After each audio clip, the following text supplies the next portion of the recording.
우리가 지금 쓰고 있는 돈, 이게 과연 언제까지 지금처럼 유지될 수 있을까요?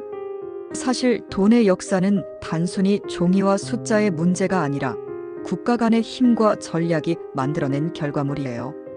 오늘은 미국이 어떻게 세계 금융 시스템을 장악하게 됐는지, 그리고 비트코인 같은 암호화폐가 왜 등장했는지를 아주 쉽게 풀어드릴게요. 먼저 2차 세계대전 이야기부터 시작해야 해요. 전쟁 당시 미국은 전쟁 특수로 엄청난 돈을 벌었고, 그 돈을 바탕으로 제조업을 돌리면서 금을 쌓아갔어요. 당시 미국은 금본위제를 운영하고 있었기 때문에 달러는 금으로 교환이 가능했죠. 금 1온스에 35달러, 이게 미국 달러의 가치를 정해주는 기준이었습니다. 하지만 전쟁이 끝나고 시간이 지나면서 문제가 생깁니다. 미국은 군사비와 복지 등으로 돈을 마구 쓰기 시작했고, 결국 자신들이 갖고 있는 금으로는 찍어낸 달러를 감당할 수 없게 됐어요. 그렇게 1971년 닉슨 대통령이 금본위제를 공식적으로 포기하게 됩니다.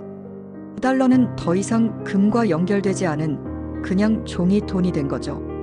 그런데 여기서 미국은 그냥 무너진 게 아니라 오히려 새로운 시스템을 만들어냅니다. 바로 석유 거래는 달러로만 하자는 정책이에요. 미국은 사우디아라비아를 비롯한 중동 국가들과 협상해서 세계에서 석유를 사려면 무조건 달러가 필요하도록 만든 겁니다. 이렇게 되면서 전 세계는 석유를 사기 위해 어쩔 수 없이 달러를 계속 보유하게 됐고, 덕분에 달러는 여전히 국제적인 지위를 유지할 수 있었죠. 그 이후로 미국은 중국과 대규모 무역을 시작합니다.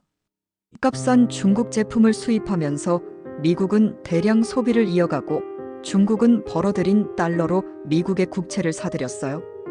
이 구조는 결국 미국이 돈을 찍어내도 그 돈이 다시 미국으로 돌아오게 만드는 순환 구조가 된 겁니다. 쉽게 말해 미국은 무제한으로 돈을 찍을 수 있는 시스템을 만든 거죠. 하지만 이 구조도 완벽하지는 않았습니다. 그렇게 돈을 계속 찍어내다 보니 결국 2008년 리먼 브라더스 사태를 시작으로 금융 시스템이 무너지기 시작했어요. 이 사건은 기존 금융 시스템에 대한 신뢰를 크게 흔들었고, 많은 사람들이 이제는 중앙기관이 통제하지 않는 새로운 화폐가 필요하다는 생각을 하게 됐죠. 그 결과로 등장한 게 바로 비트코인입니다. 비트코인은 은행이나 정부 같은 중앙기관 없이 컴퓨터 연산 작업, 즉 채굴이라는 과정을 통해 발행됩니다. 누구나 일정한 계산을 통해 비트코인을 얻을 수 있고, 발행량도 정해져 있어 인플레이션 걱정도 없죠. 완전히 탈중앙화된 디지털 화폐라는 점에서 사람들의 관심을 끌게 된 겁니다. 하지만 그렇다고 해서 비트코인이 지금의 금융 시스템을 완전히 대체할 수 있느냐? 그건 또 다른 이야기입니다. 실제로 비트코인은 투자 자산처럼 취급되고 있고, 가격이 워낙 요동치기 때문에 일상적인 결제 수단으로는 쓰기 어렵다는 문제가 있어요. 그리고 더 중요한 건 결국 화폐의 근본은 그 나라의 실물 생산력에서 나온다는 거예요. 다시 말해 제조업이 강한 나라들이 앞으로 화폐 발행 권한을 다시 가져갈 가능성이 높습니다. 여기서 중요한 포인트는 이겁니다.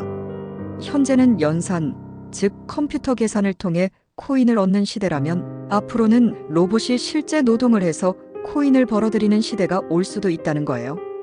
예를 들어 어떤 AI 로봇이 물건을 만들거나 서비스를 제공하고 그 대가로 코인을 받는 구조가 생길 수 있다는 거죠.